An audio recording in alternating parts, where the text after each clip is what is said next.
और चलिए अब सीधी तस्वीरें लाइव आपको दिखाएंगे लखनऊ से, जहां उत्तर प्रदेश के मुख्यमंत्री योगी आदित्यनाथ संबोधन दे रहे हैं।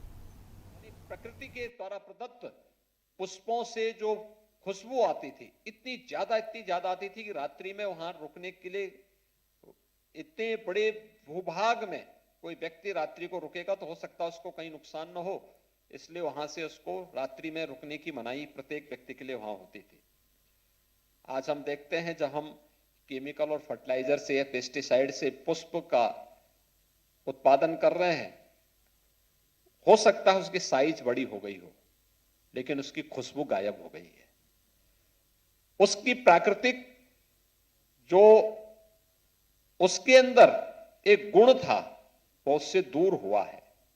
ऐसे ही भोजन की स्वाद में भी हो सकता है खाद्यान्न बढ़ोतरी में हरित क्रांति ने सफलता प्राप्त की हो, लेकिन इसने स्वाद को कमजोर किया है।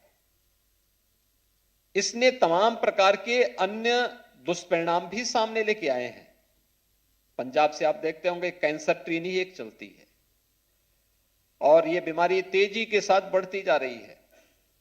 मुझे लगता है कि अगर मानवता की रक्षा करनी है और इस धरती मत तो उसके लिए हमें इस धरती माता की रक्षा करनी होगी, और धरती माता की रक्षा करनी है तो इसके लिए हमें प्राकृतिक खेती की तरफ जाना होगा।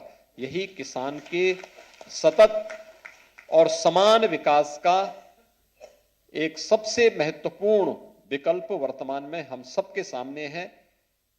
प्रधानमंत्री जी ने इस पर विशेष जोर दिया है और लगातार इसके बारे में न केवल उन्होंने अपने वक्तव्यों के माध्यम से, बल्कि अब तो केंद्रीय बजट का भी इसे हिस्सा बनाया है।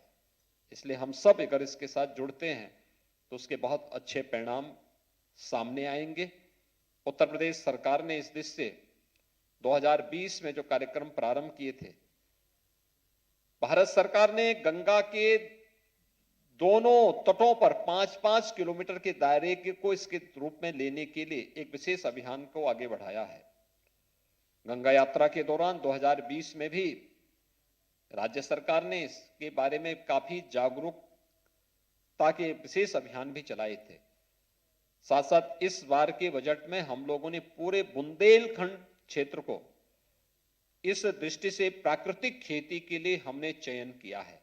और गंगा के तटवर्ती क्षेत्र हमारे 27 जनपद आते हैं, 27 जनपद और 7 जनपद बुंदेलखंड के 34 जनपदों में हम प्राकृतिक खेती को बढ़ावा देने के लिए अपने अभियान को आगे बढ़ा रहे हैं। और यह उत्तर प्रदेश में कृषि विभाग के द्वारा इसके लिए इस कार्यक्रम को आगे बढ़ाया जा रहा है।